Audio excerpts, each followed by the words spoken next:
Are you a capable speaker, but still struggling to get booked or rebooked or referred consistently?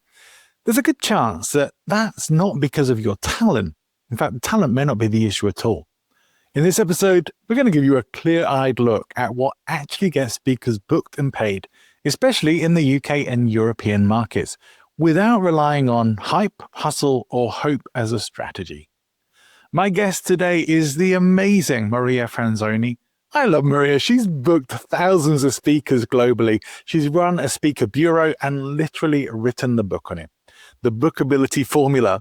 She sees what works and what quietly kills a speaking business. We talk about things like credibility, relevance, demo videos, networking, why follow your passion is terrible advice, and why being good is not the same as being bookable. In fact, there's a question I asked Maria about top-level speakers, but the answer to that, I think, is going to shock you. Now, welcome to Professional Speaking. This is the show for speakers who are serious about their craft, their business, and their mission. My name's John Ball, keynote speaker, speaker development coach, and stand-up comedian. I'm here as your guide on your journey to achieving a top-level speaking business. Well, listen, I'm a lucky podcast host because I get to interview some of the very best people, and I'm very excited to be bringing to you today someone who I've been looking forward to having on the show and introducing to you. If you haven't encountered it before, her name's Maria Franzoni, and she is great at helping people with getting booked. And so she also has a really, really good book called The Bookability Formula. You're gonna love hearing from Maria. So welcome to the show, Maria Franzoni. I love it, John, when people big you up and you think, oh, it's so downhill from here. Do you know, Maria, I've been reading your book. I've been on one of your webinars. I've been listening to your show, the one you do by yourself and the one with James Taylor. And I have to say, your stuff is so good. I have no worries about things going downhill.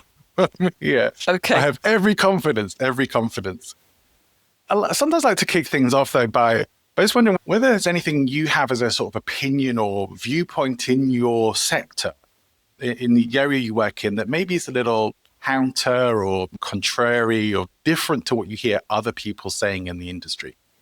Oh, there's lots, John. We can start a riot. I think the big one is, and people are coming around to this now, thank goodness, is there's been a lot of advice about follow your passion and your passion will lead to making money. It won't if nobody's going to pay to hear or learn about your passion. So my starting point is always with the market. So most people start with the speech, they start with their topic. I always start with the market, because if you're not relevant to paying market and you want to get paid to speak because that's the business that I've been in, you're wasting your time. But there's lots of other things that I would agree and disagree with. So yeah, so we could make the whole thing about what are your opinions. Yes, interesting. Thank you, John. It's a nice way to start off, and I will say, Maria, it's very in keeping with how I view what you share, because one of the things I particularly like about you, and you often will say you're not for everybody because you're kind of direct with stuff and you don't dress things up for people. And I think personally, I'm one of those people need to hear the stuff. It's like we can't just hear what we want to hear or what we want to be told all the time. If we want to be challenged, we need to be challenged. We need to be sometimes awakened to the realities of business, especially because it's not all fluffy and light and easy and follow your passions as some people would like to have as beliefs. So personally, I'm with you, and I love that. I agree. My first big personal development event, there was a guy who even had written a book about following your passions, and I think that's such bad advice. I know that we've spoken before about how some of the differences and similarities between work I've done with like Grant Baldwin's Speak Collab when I was working as a coach for them and what you do and how things are different in Europe. And I think that leads us into one of those things that perhaps is a little bit different, because for people who are speaking more in the UK and around Europe, where in the US you probably could get booked as a speaker for just about any topic, that's not really the case in the UK and Europe. Would you say so? Yeah, there's several differences actually with the US market. The US market is very advanced in many ways, and it's also very peculiar in other ways. So yes, I agree. You have to be it has to be a topic that's relevant. What we said before, it has to be relevant to what's going on in the markets, the industries and the audiences. The other difference is if you want to start, going slightly off tangent here, but if you want to start in the US market, you can start by going and working through associations, because in the US there's an association for just about everything. There's thousands of them, tens of thousands of them. I wouldn't be surprised if there's hundreds of thousands. I'll have to get my chat GPT to do a research and find out how many there are. And the difference there is that they actually pay you quite well. Whereas here, the majority of associations don't pay very well, apart from maybe their big annual awards event, if they're a big association, because the associations here are smaller than they are there. Everything's bigger in the US, right? But Yeah. Middle East, Asia, we're seeing Africa, we're seeing other markets sort of growing at a faster pace for speakers, which is also interesting. I've gone slightly off piste, haven't I, John? I do tend to do that, I'm afraid.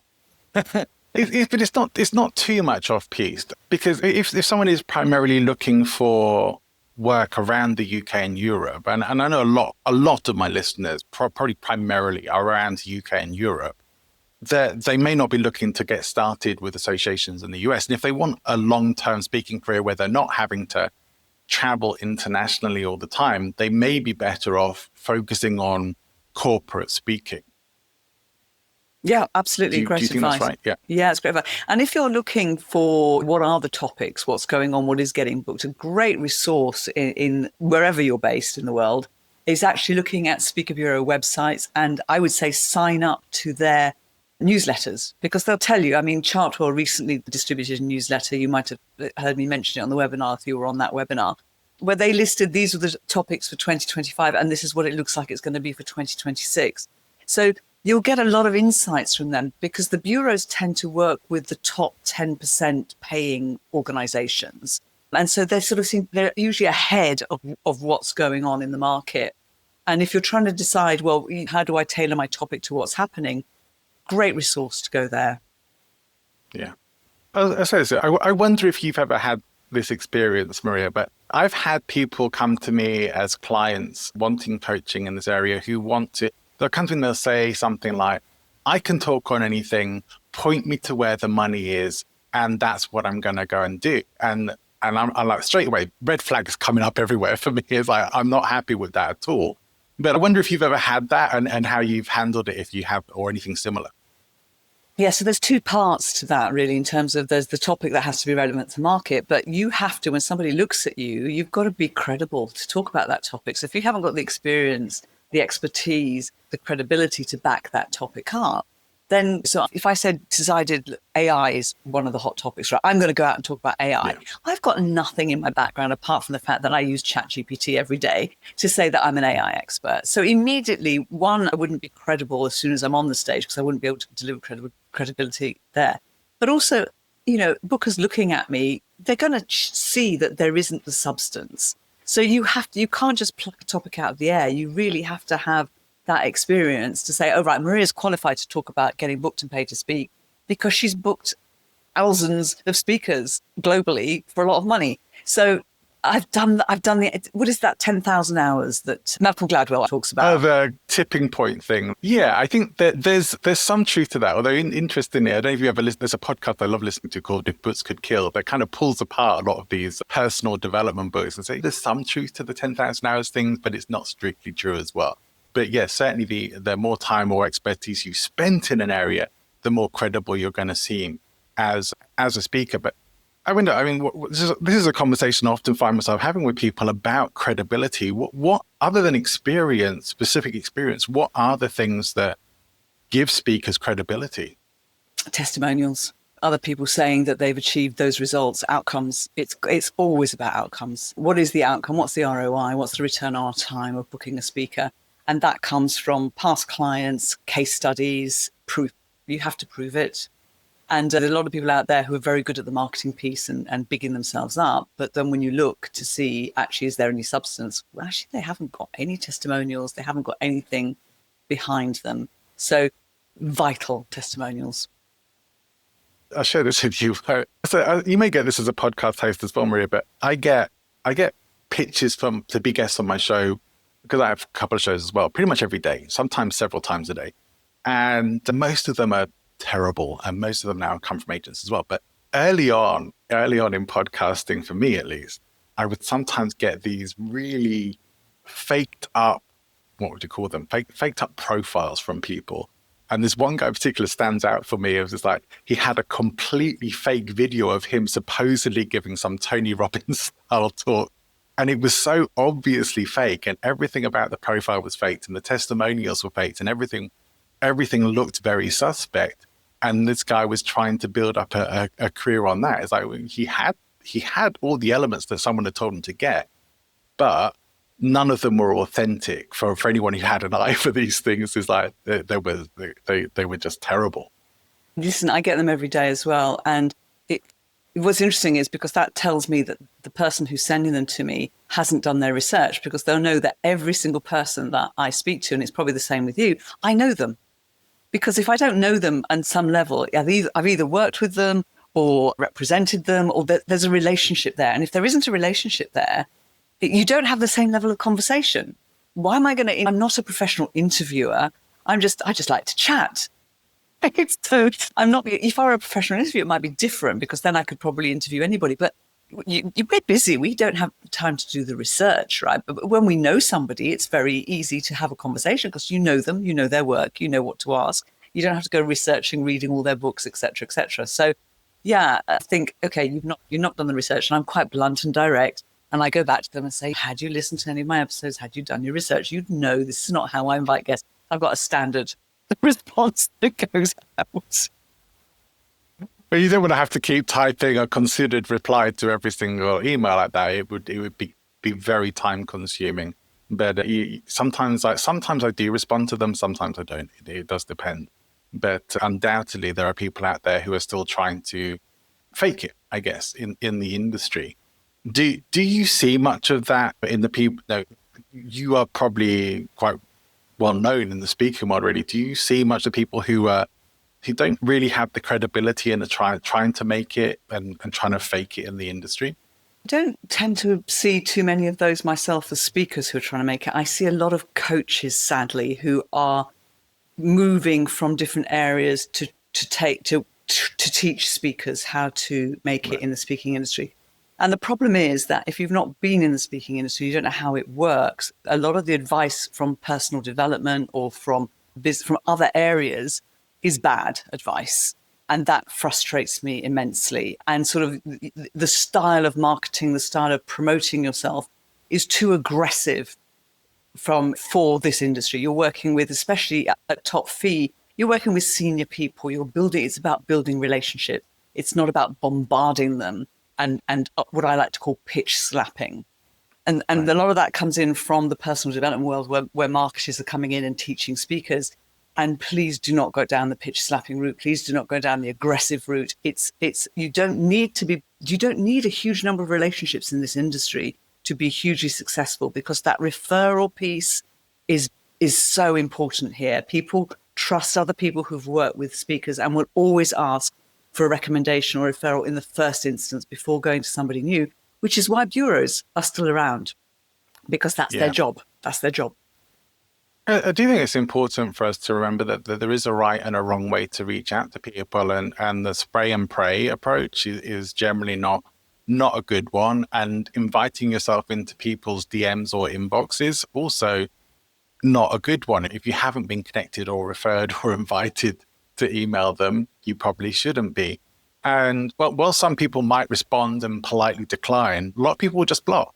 But that doesn't really help you progress. There is a right way to reach out to people. And you're right, a lot of marketers who are kind of in the sort of, all right, we can make some money out of coaching people how to do this, teaching people bad techniques. So they're teaching volume over quality, which I think is rarely effective.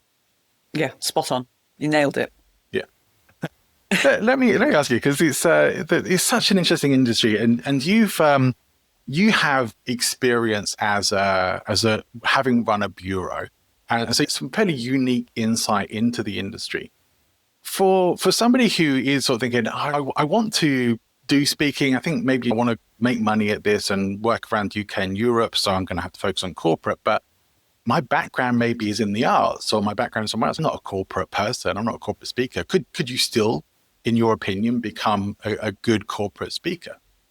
I think one of the greatest pleasures in life in this industry is bringing people from outside an environment and putting them into a different environment, because I think the lessons that you can learn are fantastic. And it's been done for years. We've had sports people going in and talking to businesses, Olympians every year. The latest Olympians will go in. So it's normal for that. And it's the same, arts, music. In fact, later on today, I'm interviewing a top musician from the US, and we'll be talking about how he brings music into his speaking and how he uses that as a metaphor. And he's worked with some of the greats. So it's great fun. I love that. I think that opens your eyes, because I think if we're too sort of like focused and internally focused, we're not creative enough. We're missing opportunities. So actually, I like that. And I imagine you must do too, because you've worked with a lot of speakers. So you must have worked with a huge variety of people. Very, very much so. And I think it tends to make things more interesting. And we underestimate people's ability to be able to relate principles across industries or disciplines, because often the principles for success are transferable. I think always, actually, the principles of what works and what makes people successful or good leaders, they're transferable across wherever. And so sometimes hearing them in those other spaces actually sometimes makes it easier to relate to them, because you break out of your typical ways of thinking or your preconceptions of what you deal with more or less on a daily basis. And you're a bit freer to see maybe some new truths. And what's interesting, actually, John, is that a lot of people who go into corporate who haven't worked in corporate they'll go in, and when the mistake they make is they will try to actually make the connection. So, oh, well, when this happens here, for you, it'll be like that. But actually, don't do that, because you have no idea what it is like for them, because you've never worked in corporate. You don't know their business.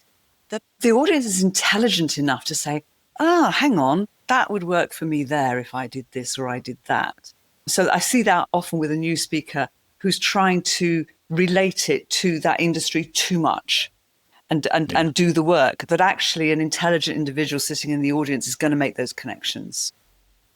I always think there's an element to which we tend to judge things based on what we know or what we see. And so if we've only ever seen people in those areas speaking like they're in formal business suits and they have corporate backgrounds and they look and sound very corporate in those environments, you think that's what you're supposed to be in that environment. And if you have come from a corporate environment, you probably almost certainly do think that. And so when people come in who kind of break those molds, it's much more engaging for the people in those environments. And I'll say for myself, like I even had doubts about, I tend to joke a lot on stage. I like to make people laugh. And I think that's a great way. I think the entertainment factor is actually really important in speaking. And whether that was going to really fit in corporate. And turns out that these people are desperate for a laugh, because they spend most of their days being so serious in serious meetings, serious conversations. They're having to take business seriously. And then someone comes along who has them all in stitches. These people are desperate to laugh, and some of the most responsive audiences. I'm always desperate to laugh, John. My favourite thing in life is to go to comedy shows. And in fact, at the time of recording here, last weekend, I went to see Trevor Noah. And I laughed so much, I had to go to the bathroom afterwards and sort my makeup out, because I had mascara down my cheeks. I love a good laugh. Yeah. It's normal. It's human. It's human. Sorry, you saw that. You saw I posted about it. I saw you post about it. And it was an interesting question you brought up about him running over so much on time as well. And whether that was adding value or whether it was a little bit disrespectful. I have mixed opinions on it. I don't have sort of, definitely he shouldn't have done it, or definitely he should have. It's like, I don't know. I can see both sides to it. And it's only an interesting point. But I know for myself, I would be very concerned, having been one of the people who's worked behind the scenes in so many of these things. I would be very concerned about trying to finish as close on time as possible. Probably. Yeah, no, absolutely. Really opinionated about it personally. And I think if somebody should finish at the time that they've been contracted to, because the knock-on effect and repercussions. We've digressed again. I do that all the time, by the way, John. Yes, this is a nice digression. Yeah, it's important that if you're booked to speak, that you're clear what the boundaries are. I mean, obviously, he's booked to entertain is slightly different. But if your contract says, speak for 45 minutes and we need you to finish at that time, if the client is running over and the event's running over and you've been contracted for 45 minutes, you have to check, do you still want me to deliver 45 minutes, or do you need me to finish on time?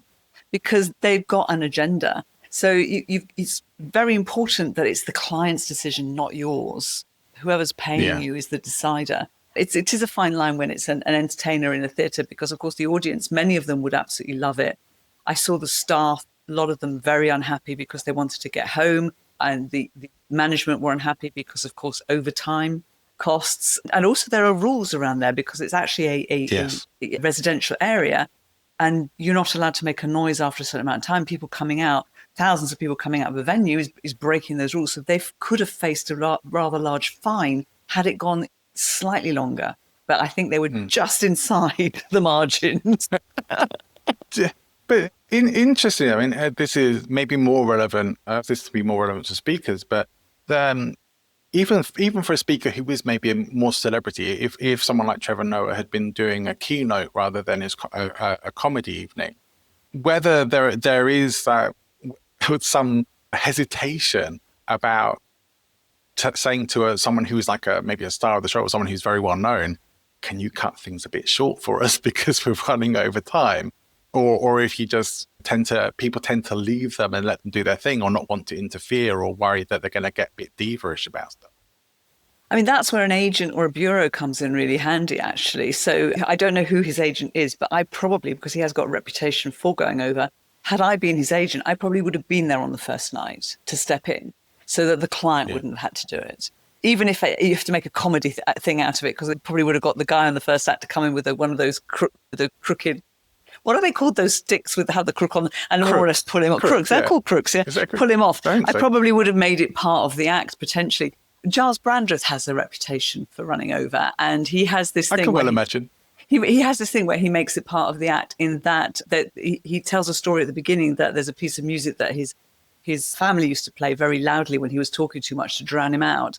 And of course, what happens at the end is that music comes on to drown him out. So it's like, okay, that's it. I've got to get off. He's probably set up, but actually it works beautifully. But to make it then part of the act so that he knows, oh, I'm off now, I definitely have to go off. I think he'd handled it very, very well.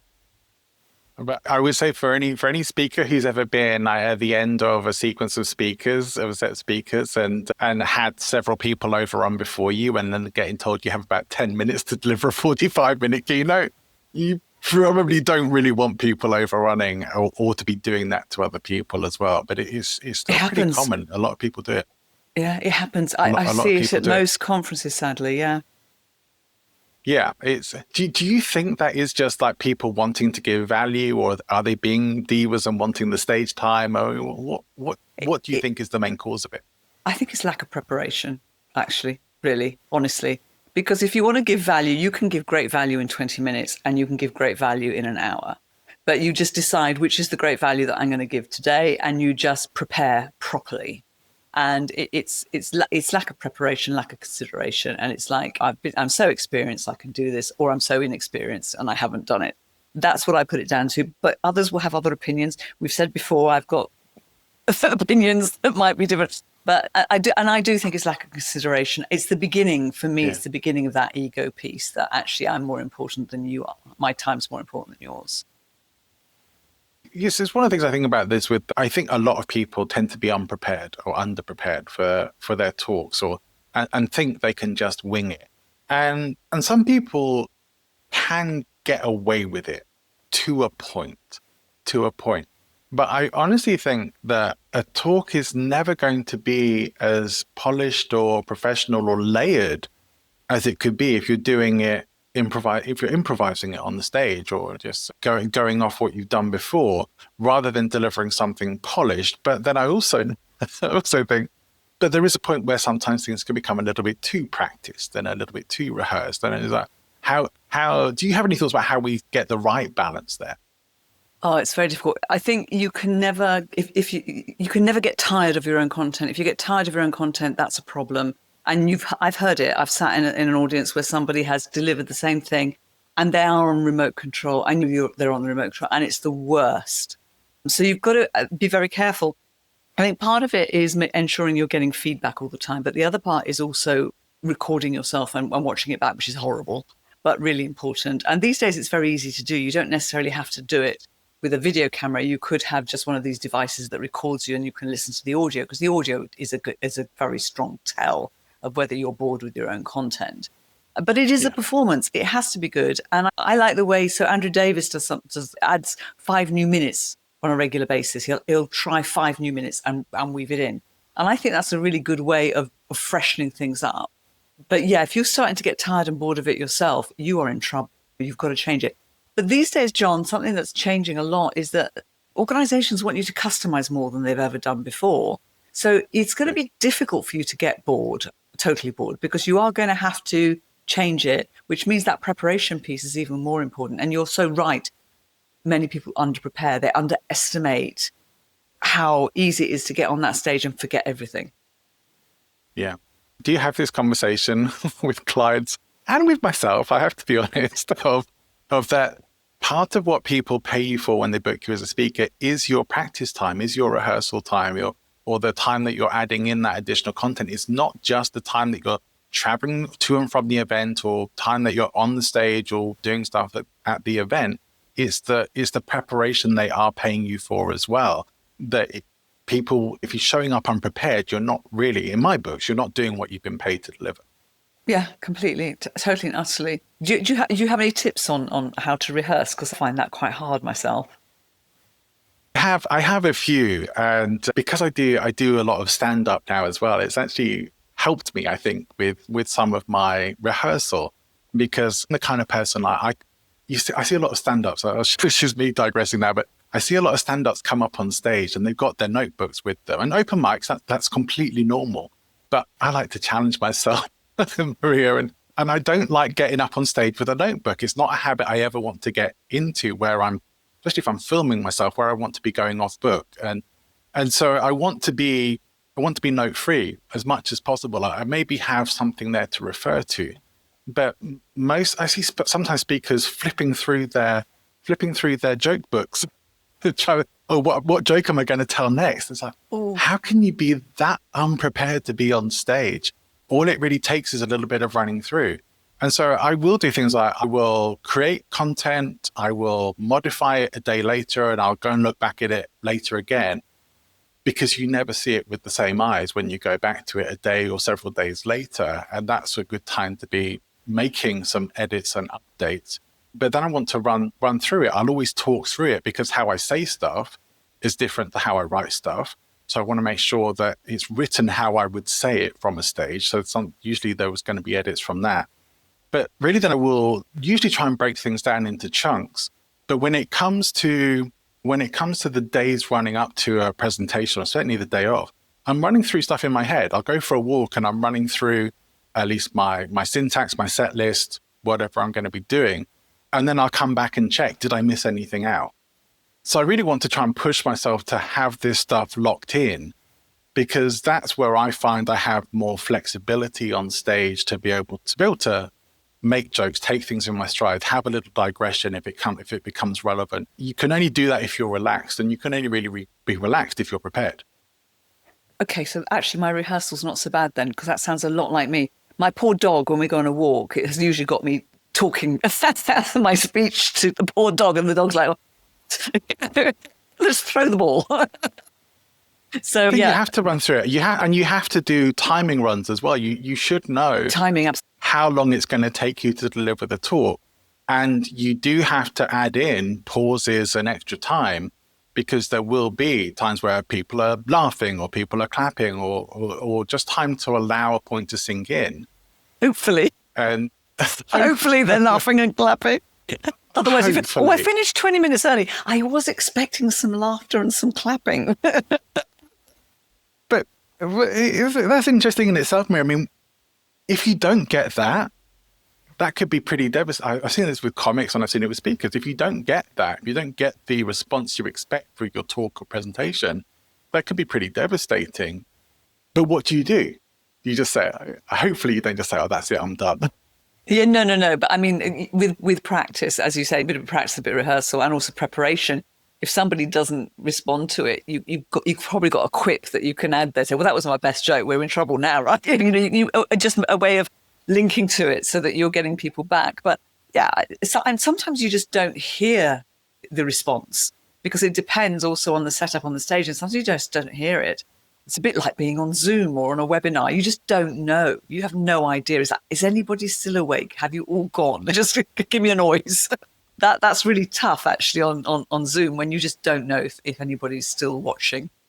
Especially with English audiences, they take a while to warm up, and often can be a little unresponsive at first when you get on there and they're waiting to see, all right, what's coming up. But you have to relax British audiences, particularly before the conversations start coming and the responsiveness starts to come up. I much prefer doing live presentations to virtual. For someone who is maybe just getting started off, one of the toughest topics, and it's usually really the place to start, is figuring out what the topic is. And we've already talked about the probably not following your passions, and that AI is kind of a hot topic right now. But how would you advise somebody to find their topic? Like what sort of things are like? Where do you even start to look and think about it in a way of what's something that people would actually book me for? You test it. You talk to people. You get out there. You get into the market. So if your audience is going to be corporate, if that's where you want to be well, where are the corporates? Where are they? A lot of them on LinkedIn. What are they talking about? What's the interesting to them? What events are they attending? What are they reading? Read the magazines, read the industry magazines, go to events where you get a lot of event organizers and event bookers. So you've just got to get out there and start testing these out. And I think a lot of speakers don't test enough and will write the speech before they've actually tested to see, is this the right speech? I would rather that you create an abstract of a speech or a description, what it's going to be about, who and what the outcome will be, and you test it and test it and test it before you spend several weeks preparing it and practicing it and delivering it. I don't know if that's your view too, but that's certainly what I would say. It is, and certainly over years now of working with people on these topics, that is pretty much what I say as well. Is that you probably want to have a topic and talk that ready to go, that you're at least outlined, that you can start to deliver, and something that you could actually start to record for, at least start recording for a demo if you're just getting started, so that you have some extracts of your talk, even if it's not the whole thing. But then maybe you want to have 2 or 3 keynotes, but do you really want to prepare and practice 3 different keynotes? I'd say no, but you want to see what people will book you for. And so that's a great way to test it. If you're having keynotes and workshops, I do this myself. I have keynotes and workshops that I've outlined them, but I haven't created them, because I'm only going to create it if someone books it. And if they book it, great. Then hopefully more people will start booking it, and it's going to be worth me putting in the effort. But it is that bit of market research. And you're right, I think most people don't do it. But here's I think, probably one of the most painful aspects of that I see people do, is thinking that they have to have everything fully completed before they even really get started trying to prospect and get themselves booked. Yeah, there's that. They wait till they're ready, which actually you should be doing this beforehand, but you should be building your network and building relationships before you even got everything together. You can't just wait suddenly, right, I'm ready, and say, oh, I haven't got any connections. Nobody knows me. I haven't even got a LinkedIn profile. I haven't got you've got to start getting out there, and whether it's joining an association that has your audience, or whether it's joining an association of speakers so that you hear what's going on, attending events where there are other speakers. Yeah, you've got to get out there. You've got to network. And actually networking is so much easier these days, because you can do a lot of it digitally without even going out the house. Yeah, I must admit, I did some pretty, I used to do this thing, I haven't done it much recently, but I think called Lunch Club, that I started doing during lockdown years. And that was great. Just like it sets you up with like a virtual coffee meetup with somebody who's kind of matched to you with profiles and interests of the kinds of people you can connect with, and had some really good experiences with that. I might just go back to it in the new year. But yeah, I do love the networking. Also, this though, for me personally, I haven't always found that networking in general has brought me a lot of opportunity. When I network at specific events or after talks and those kind of things, that tends to be where people are more focused on referring you or helping you get opportunity. In my experience, at least, it's like that. Those are the best times to be networking. So for me, I think the mistake a lot of people make when they network, and I'm sure you haven't done this, but is that they try to meet too many people. and then don't go deep enough. Whereas I would rather, I went to an event last night and I probably had 5 really deep conversations with 5 individuals where at least 3 of those we're going to definitely do something out, because we went deeper than we would normally do when you're speaking just for 5 minutes.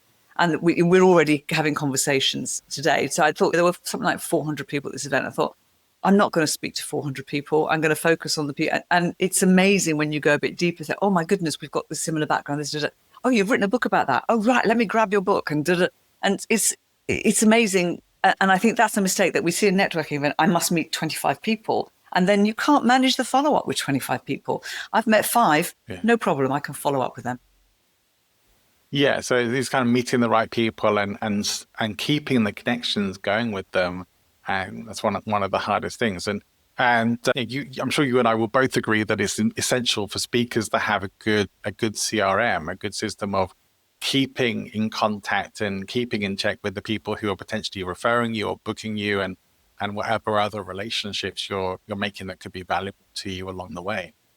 Yeah, and so this is probably my strongest opinion about the business. This is a business.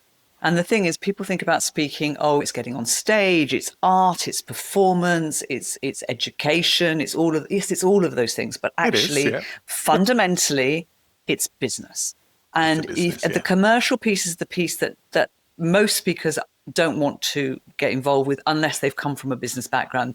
Those are the wonderful speakers to work with because it's so easy. I don't have to do any mindset shift or changes or hammering. But if you don't treat it like a business, you're going to be one of those poor artists that you see, like there's amazing geniuses who have no money, which is fine if that's if that's the aspiration. But most people want to make money out of this. And so that for me is, there's not enough focus on the commercial piece. The associations I go to for speakers, the events I go to for speakers, very few of them put enough emphasis on the business side, especially on the selling side. A lot of people love the marketing because I don't have to really actually talk to anyone or build a relationship or do the difficult bit of actually selling myself. The selling piece is the piece that's the most neglected. And it's my favorite. Yeah. Which is a good thing for it to be, because if people have resistance to that, or they really just want to do the speaking bit, and I've seen this in the coaching industry as well. I've been in coaching for years and years, and I've seen coaches come and go because they don't want to do the stuff that will market and grow their business. They just want to do the coaching. I understand it, but it's still a business, and people don't think of these businesses as a business. They just think of it as, this is me doing my craft. If you build it, they will come, kind of thing. And it's like, no, they won't. No, not really. doesn't really tend to go that way. But do you think even if you weren't the best speaker, even if you didn't have all the craftsmanship of being an excellent speaker, if you're doing the practical stuff well of marketing and prospecting for your work, that you will still do pretty well as a speaker? Yes, the best speakers, the best book speakers, the best paid speakers are not the best speakers on stage majority of the time. They are the best business people. They understand what it is to be bookable. And I say it, I talk about it in my book, and actually opened an event this year, and I was speaking, and I said, the reason I'm here on stage as the opening keynote is not because I'm the best speaker in this room, because there's a whole room of speakers way better than me, because I'm the best known to the organizers on this topic. The best known always beats the best. Yeah, Mark Schaefer was saying something very similar when we chatted. Yeah, it's a very, very worthwhile thing to hear that probably many of us need to hear, because I think that's the same in coaching. It's not always the best coaches who are at the top in coaching. It's the people who have treated it like a business and done the stuff consistently to make it work as a business who will do best, rather than the people who hope that their skill or artistry or whatever will be enough to pull them through. Because I think there are times perhaps where people do still get discovered in these places and pulled in by agents, whatever. But I think that's much rarer these days. Or I could be wrong, but I feel that that's kind of rare. Most people probably shouldn't expect that. Yeah, I don't have stats, sadly, on that. There may be some research on that. But yeah, but often the person who gets discovered has already been doing it for 10 years. Right. And it's not like they're not, there's no such thing as an overnight success a lot of the time. Said, oh yes, I'm an overnight success after 30 years of doing this at home. But yes, the discovered piece, I've discovered speakers, which has been fantastic. But I've also rejected speakers who've been very good. And, because if they presented themselves wrongly, it's a very fine line. Would I have rejected the Beatles? Possibly.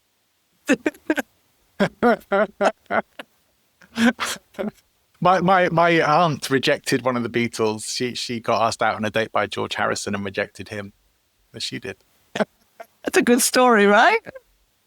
It's great. This is very interesting because one of the questions that I did ask Mark Schaefer in our chat was about whether there is anything that would cause him to ignore a speaker immediately and just say, all right.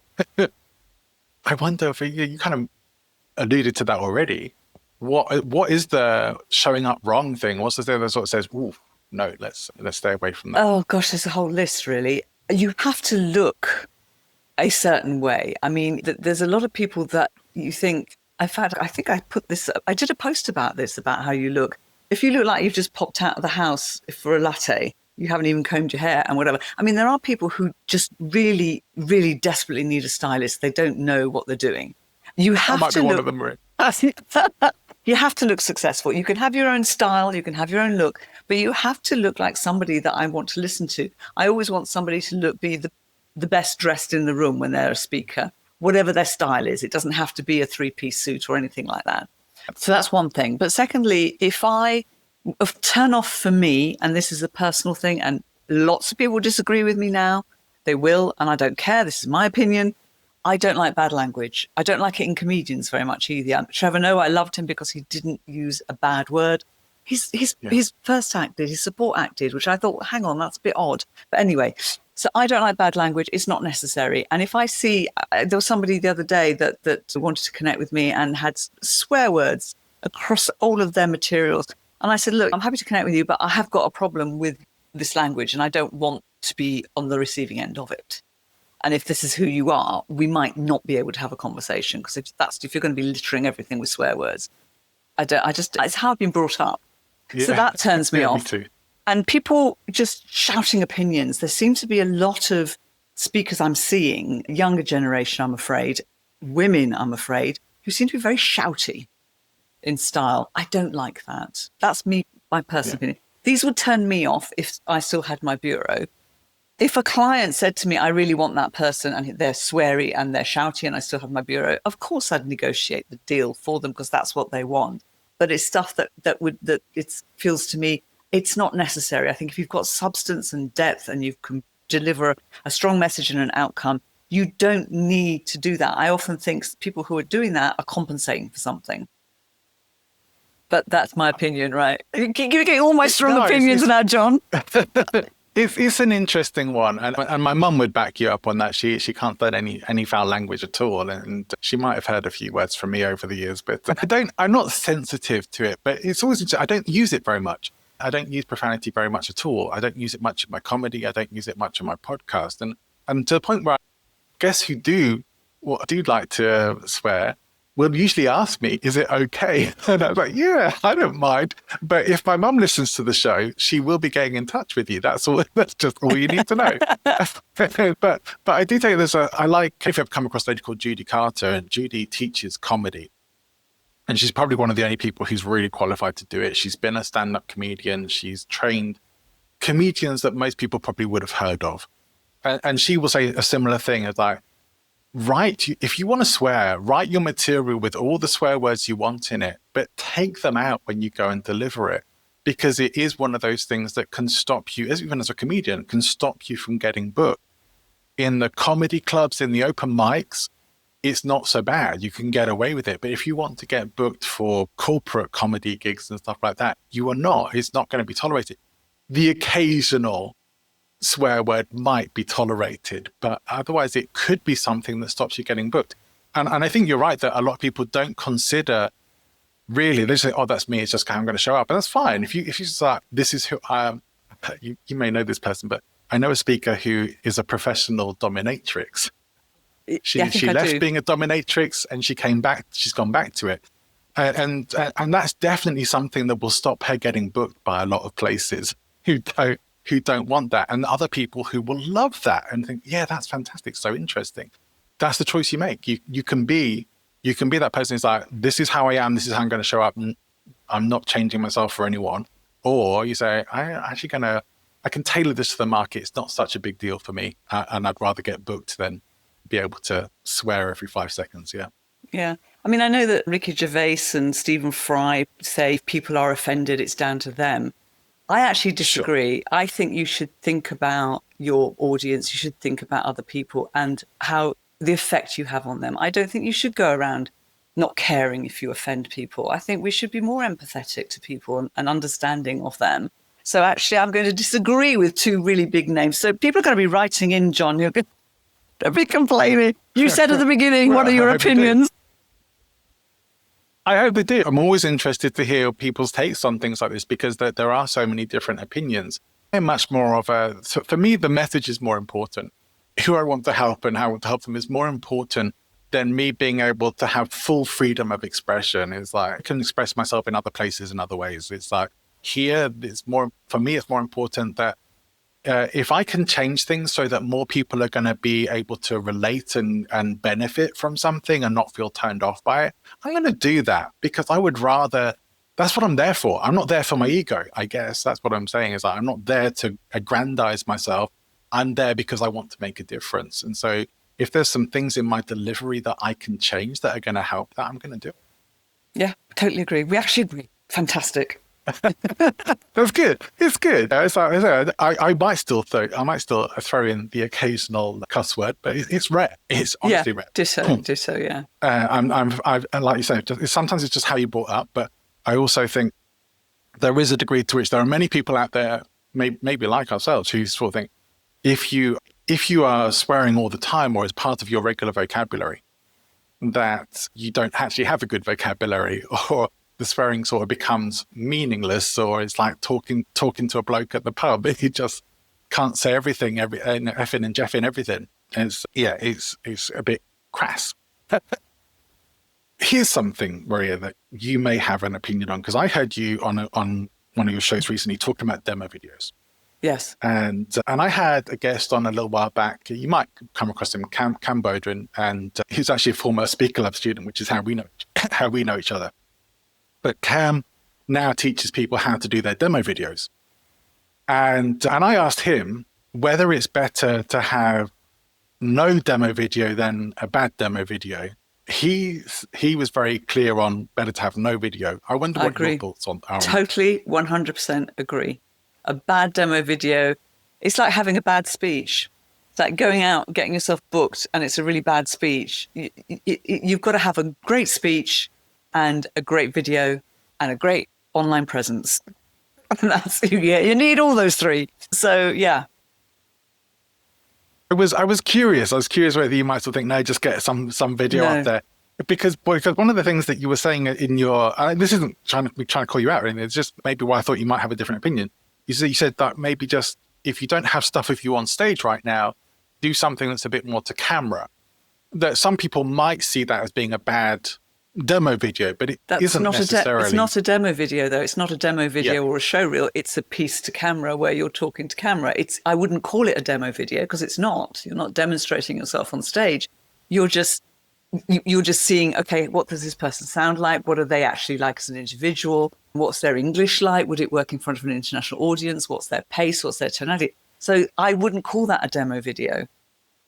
So that's why I wouldn't call it a bad demo, because it's not a demo video. There's lots of different types of videos. So in the old days in the US, they used to call it a sizzle reel. So I often call it a show reel, a demo reel. It's a show reel and a demo reel, I think, are probably the best words. But where you're showing yourself on stages, delivering some content and speaking, and that has to be high quality. Yeah. And to me, that makes sense, especially if you want to get booked by people paying you upwards of £5,000, dollars, euros, whatever for your events. Is that if they're paying quality, they should be receiving quality, and they're going to be looking for that. There is one place we might differ a little bit, and I'll be curious to see this. But I also heard you mentioning something like I have talked with clients about having their whole talk available for bookers to be able to watch, because having spoken to a number of people from agencies before, often they'll say now that they want to be able to potentially watch or skip through somebody's whole talk to get a full sense of how the whole thing is, rather than just the highlight or the sizzle reel of it. And I've heard that a lot over recent years. And maybe you've heard the same. And I will often say to people, well, why not have that on your website? People are really going to be checking you out as a speaker if they're looking for a speaker. So I'm not sure it's such a big deal. But I think you had said something about just making it available rather than having it on your website. Yeah, I wouldn't have it on the website. No, I'd probably, that's sort of like a follow-up conversation. I don't think it's a bad idea to have clips, like, so you've got your demo reel, but maybe you might have a 10-minute, if you've got 3 speeches, you might have a 10-minute clip from each speech on your website but the full speech, I probably wouldn't have the whole lot on the website easily available. I'd have it as a private listing that I would share with somebody who's asked for it specifically. But that's just how I do it, because for me, I want to have a conversation. So when I was booking, I want to have a conversation, I want to have a relationship. I want the client to actually be asking, what is it that you're looking for in that full speech? What is it that you need to see that's not in the show reel, that's not in the 10 minutes? Do you know what? I'm not sure this is the right person, actually, after all. Maybe we should be... Do you know what I mean? I need to understand what their need is. What is it that you're not clear about? What are you missing from the whole website that you've not got clarity on? Oh, well, I'm not clear on this. This is... Okay, well, actually, this person doesn't do that, doesn't deliver that, and you won't get this. Or yes, that person does. Very happy to give you the whole video.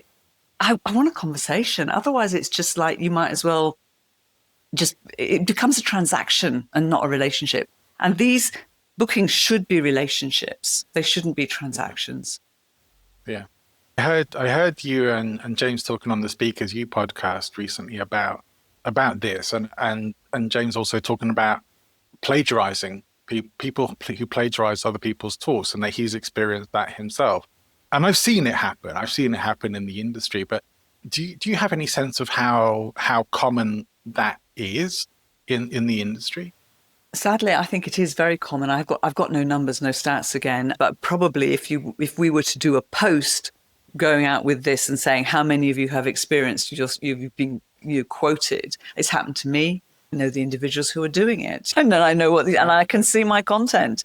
And there's 2 things. It's like Jane's quite relaxed about it, and I'm quite relaxed about it too, because I know that people haven't got the same experience and expertise as I've got, and they can't do what I do. They can't do what I do because they're not me, and I can't do what they do.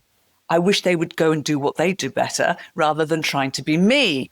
But that's another subject. Yeah, so I think there's a lot of it about, and I think it's fine if you are then crediting it to somebody and saying so-and-so said this, or so-and-so shared this. And I often quote David Newman, for example, often quote him because I love his stuff. I've got all of his books, and his latest book, I'm now quoting his latest book because the man's a genius. And I quote Mark Schaefer, but I say that I'm quoting their stuff. But yeah. I sadly, John, there is quite a lot of it. And sometimes people do it without realizing that it belongs to somebody else. Of course. Yeah, of course. But am I right I think I heard you say one time that it's one of the reasons why you wrote your book? It is, yeah.